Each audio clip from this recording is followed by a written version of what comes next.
أعلن الادعاء العام بالعاصمة الفرنسية عن ارتفاع عدد الضحايا جراء إطلاق النار الذي وقع اليوم الجمعة عند مركز الجالية الكردية وسط العاصمة الفرنسية باريس إلى 3 قتلى.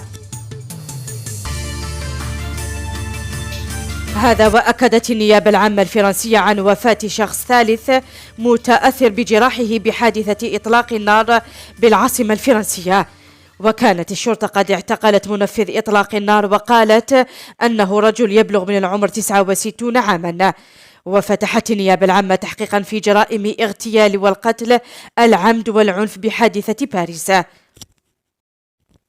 وتجري التحقيقات بشأن دوافع منفذ الهجوم، لكن وسائل إعلام فرنسية كشفت أن هذا الشخص نفذ قبل عام هجوما على مخيم لاجئين.